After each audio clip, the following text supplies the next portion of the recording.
प्रिय विद्यार्थियों, नए शैक्षिक सत्र में आपका स्वागत है। मेरा नाम नीरज कुमार चौहान है और मैं आज आपको इंग्लिश विषय के बारे में बताऊंगा। इंग्लिश विषय के लिए 100 अंक निर्धारित हैं और इसमें 70 नंबर की लिखित परीक्षा होती है और 30 नंबर का प्रोजेक्ट और मासिक परीक्षा के आधार पर दिए जाते हैं। आज मैं आपको लिखित परीक्षा के बारे में बताऊंगा। लिखित परीक्षा का 70 नंबर का एक पेपर होता है जिसमें 2 सेक्शन होते हैं, सेक्शन ए और सेक्शन बी। सेक्शन ए में आपकी प्रोज, पोएट्री और सप्लीमेंट्री आती है और सेक्शन बी में आपके जनरल इंग्लिश के टॉपिक्स के 35 नंबर निर्धारित होते हैं। फिलहाल मैं आज आपको ये आपकी बुक है और इस बुक में आपको पहले लेसन के बारे में बताऊंगा। पहला लेसन आपका है टॉम सवेयर। टॉम सवेयर नाम का लेसन है और मार्क ट्वेन जो है इसके लेखक हैं। इसमें होता क्या है कि जो टॉम सवेयर है ये एक बहुत ही शरारती बच्चा होता है और जो अपनी मौसी के पास रहता है। उसके जो माता पिता है वो नहीं है और उसकी मौसी ही उसका लालन पालन करती है और आगे आगे वो कैसे शरारतें करता है इसके बारे में इस पाठ में विस्तार से बताया गया है। अब देखिए शुरुआत कहाँ से होती है। पहले जो है टॉम, सबसे पहले एक आवाज़ लगती है टॉम, यानी कि टॉम की आवाज़ आती है। नो आंसर, कोई उत्तर नहीं मिलता। ये टॉम की आवाज़ कौन देता है विद्यार्थी? ये उसकी नानी आवाज़ लगाती है, उसकी मौसी आवाज़ लगाती है टॉम, उसे कोई उत्तर नहीं मिलता। वो फिर दोबारा आवाज़ लगाती है टॉम, दोबारा से वो टॉम की आवाज़ लगाती है, दोबारा भी कोई उत्तर नहीं मिलता। वेयर कैन ही बी, वह कहाँ हो सकता है? आंट पोली आस्क्ड हरसेल्फ, यानी कि वो अपने आप से ही पूछती है कि इस समय टॉम कहाँ हो सकता है। He must be somewhere here, वह उसे यहीं कहीं होना चाहिए। ये he must be somewhere here, उसे यहीं कहीं होना चाहिए, यानी कि वो अपने आप में सोचती है कि उसे यहीं कहीं होना चाहिए। She went to the door, वो दरवाजे तक जाती है। Looked out into the garden, और बाहर गार्डन जो है उनका उसमें वो देखती है उसे। एंड देन साउटेड अगेन, और फिर चिल्लाती है। साउट की सेकंड फॉर्म में साउटेड, चिल्लाया। टॉम, और वो फिर आवाज़ देती है जैसे नॉर्मली आपके घर पे सब आवाज़ लगाते हैं आपका नाम लेकर, एक उसी तरह से उसकी जो मौसी है वो उसे बार बार आवाज़ लगाती है टॉम करके। नो आंसर, लेकिन उसे कोई उत्तर नहीं मिलता। The old lady stood there thoughtfully, और जो बूढ़ी औरत है वो वहीं पर खड़ी हो जाती है। थॉटफुली बने विचारपूर्वक मुद्रा में, वो सोचती है। Suddenly she heard A sound, अचानक वो सुनती है एक आवाज। शी हियर्ड ए साउंड, वो एक आवाज सुनती है। बिहाइंड हर, अपने पीछे। शी टर्न्ड, वो मुड़ती है। राउंड क्विकली, यानी कि वो पीछे की तरफ मुड़ती है। There was Tom near the cupboard, और वहाँ पर टॉम को देखती है वो। नियर द कपबोर्ड, यानी कि अलमीरा के पास, अलमारी के पास। There was a jam all round his mouth, और जो जैम था, जो फ्रूट जैम या वैसे जैम आते हैं जिसे आप लोग बच्चे भी घर पे ब्रेड के साथ खाते हैं, इस तरह का जैम उसके मुंह पे चारों ओर लगा हुआ था। What have you been doing, तुम क्या कर रहे थे? उसकी मौसी पूछती है कि तुम क्या कर रहे हो, या क्या तुमने क्या किया? आंट पोली आस्क्ड एंग्रीली, गुस्से से, यानी कि एंग्री से बना है ये शब्द। आंट पोली बड़े गुस्से से पूछती है कि तुमने ये क्या किया है। When Tom did not answer, जब टॉम उत्तर नहीं देता। शी वेंट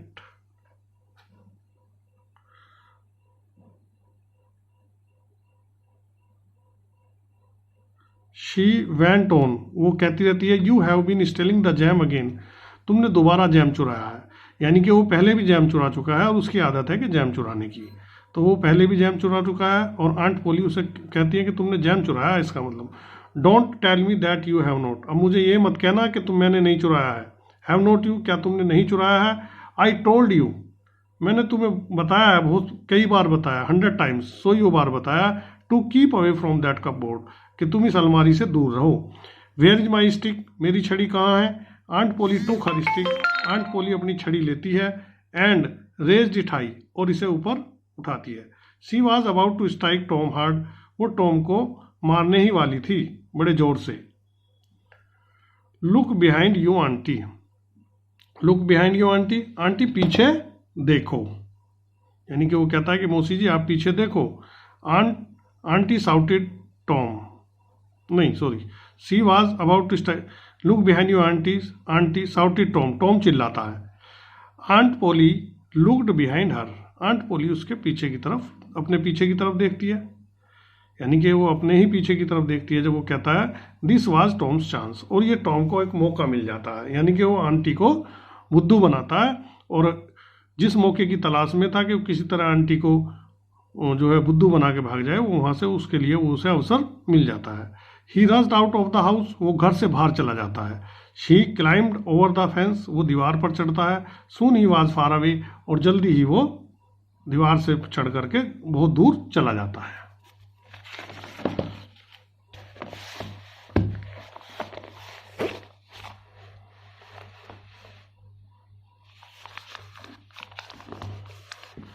देखिए स्टैंजा नंबर 3 जो है आपका, इसमें aunt Polly was angry but she had to laugh, aunt Polly को गुस्सा आया, एंग्री माने गुस्सा होना, but she had to laugh, परंतु उसे हंसना पड़ा।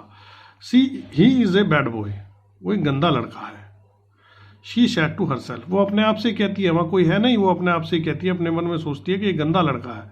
बट आई लव हिम, परंतु मैं उसे प्यार करती हूँ।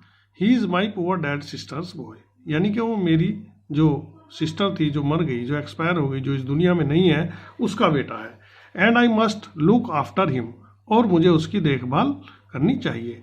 आई do not look to hit him, I do not like to hit him, मैं नहीं पसंद करती उसे पिटाई करना या उसकी पिटाई करना। बट आई हैव टू, परंतु मुझे करनी चाहिए। If I do not punish him, यदि मैं उसे पनिशमेंट नहीं दूंगी, सजा नहीं दूंगी, he will grow up lazy and wicked, वो बड़ा होकर के दुष्ट बन जाएगा, और क्या करेगा, वो बड़ा मतलब दुष्ट हो जाएगा और लेजी हो जाएगा।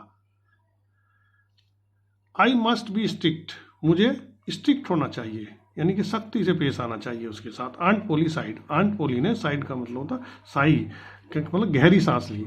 आई will have to punish him, मुझे उसे पनिशमेंट देना है। For stealing the jam, jam को चुराने के लिए। बट नाउ, परंतु, बट हाउ, परंतु कैसे। I know tomorrow is Saturday, मैं जानती हूँ कि कल सैटरडे है, सैटरडे मीन्स शनिवार। And there is no school on Saturday, और स्कूल नहीं होता, सैटरडे में कोई भी स्कूल नहीं होता। The boys have a holiday, और सब बच्चों की छुट्टी है। But I will make Tom work, परंतु मैं टॉम से काम कराऊंगी कुछ ना कुछ। दैट विल पनिश हिम, और यही उसका सजा होगी उसकी, क्योंकि वो उसे पिटाई नहीं करना चाहती, उसे काम दे करके और उसको काम के रूप में सजा देना चाहती है। The next day was Saturday, अगले दिन शनिवार था। द स्कूल वाज शट, और स्कूल बंद था। All the boys in the village were free, सभी गांव के लड़के जो थे वो फ्री थे, वहां के लड़के बच्चे जो थे। It was a beautiful day, बहुत ही सुंदर दिन था। द सन वाज शाइनिंग, सूर्य चमक रहा था। And the birds were singing, और चिड़ियाएं गा रही थी। The trees and flowers looked, जो ट्री पौधे और फ्लावर्स फूल, लुक्ड सो फ्रेश, वो बड़े ही ताजे तरोताजा दिख रहे थे। एंड लवली, और प्यारे सुंदर दिख रहे थे। Tom of course wanted to go swimming, Tom भी स्विमिंग के लिए जाना चाहता था, यानी कि जैसे सब बच्चे जा रहे थे उसका भी मन करा, जैसे आप भी हो छोटे होते हो तो किसी को देखते हो, सबको खेलते हुए देखते हो, तो इसी तरह से उसका भी मन करा। All the other boys were going, क्योंकि दूसरे सभी लड़के भी जा रहे थे। Tom came sadly out of the house, Tom बड़े दुखी मन से घर से बाहर आया। In one hand he held a long brush, उसके एक हाथ में लंबा सा ब्रूश था। इन द अदर, दूसरे हाथ में, ही कैरीड ए बकट, उसके हाथ में एक बकट थी। बकट मीन्स बाल्टी। Which was full of white wash, जो वाइट वाश से यानी कि सफ़ेदी से भरी हुई थी। सफ़ेदी जैसे चूने की सफ़ेदी होती है, इस तरह की सफ़ेदी से, चूने वगैरह से भरी हुई थी। His aunt was making him whitewash the fence, और उसकी आंटी जो है, उसकी जो मौसी है, वो उससे वाइट वाश करा रही थी। टॉम लुक्ड सैडली, टॉम ने देखा बड़े ही दुखी मन से एट द फेंस, दीवार को। हाउ हाई इट इज़, और वो ये सोच रहा था कि कितनी लंबी है। हाउ लॉन्ग इट इज, ये कितनी ऊंची है। ही thought Indeed the height of the fence was 9 feet, और उसे लगा कि ये जो दीवार है ये लगभग 9 फुट की है। And its length was 30 yard, और इसकी जो लंबाई है, लेंथ है, वो 30 यार्ड की है। Tom put his Bruce into the white wash, Tom ने अपना जो ब्रूस है वो व्हाइट वाश में भिगोया, व्हाइट वाश में डाला। ही ड्रीव इट स्लोली, और उसने खींच दी एक लाइन बड़े धीरे से, ड्रॉ के सेकंड फॉर्म में ड्रीव अक्रॉस द फेंस, दीवार पर। It made a very small white mark, इससे बहुत छोटा सा एक सफ़ेद रंग का कि मार्क निशान बना। टॉम ट्राइड अगेन, टॉम ने दोबारा कोशिश की। Another very small white marks, दूसरा एक और सफ़ेद निशान। Tom sat down and side heavily, Tom बैठ गया और वो जो था बड़ी लंबी लंबी सांसें लेने लगा। इस तरीके से ये आपका हो गया, और इसी के बेस पे आपको ये जो इसमें जो पहला क्वेश्चन आता है वो आता है आपका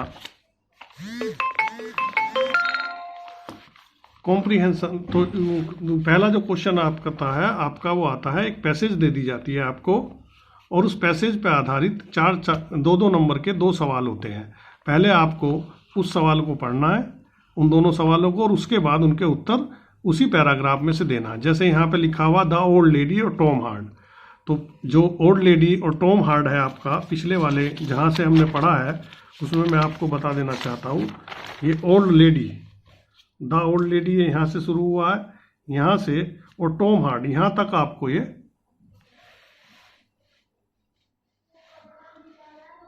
ये जो ओल्ड लेडी है, ये ओल्ड लेडी यहाँ से और यहाँ तक आपको पढ़ना है। और इसी में जो ये सवाल हैं इनके उत्तर आपको छुपे हुए हैं। सवाल क्या है? सवाल आपके ये हैं, ये जो सवाल हैं कॉम्प्रीहेंशन के, ये आपके इसके कॉम्प्रीहेंशन के नहीं, सॉरी, पैसेज के बेस जो सवाल दिए गए हैं, ये 2 क्वेश्चन दिए गए हैं, ये आपको होमवर्क में करके लाने हैं। The old lady, Tom hard तक आपको पढ़ना है। Who was there standing thoughtfully, आपको मैं थोड़ा सा समझा देता हूँ, करने आपको घर से हैं। Who was there standing thoughtfully, who माने कौन, वाज देयर स्टैंडिंग थॉटफुली, वहाँ थॉटफुली विचारपूर्वक मुद्रा में कौन खड़ा हुआ था, तो कौन खड़ा हुआ था? ओल्ड लेडी खड़ी हुई थी। Old lady was there standing thoughtfully. दूसरा क्वेश्चन है आपका, what was smeared round the mouth of Tom, और टॉम के माउथ के चारों ओर क्या लगा हुआ था, तो क्या लगा हुआ था? जैम। तो jam was smeared round the mouth of Tom. इस तरह से आपका 1.1 यानी कि लेसन नंबर 1 का टॉपिक नंबर 1 आपका ख़त्म होता है। आपको ये होमवर्क करके लाना है, ठीक है।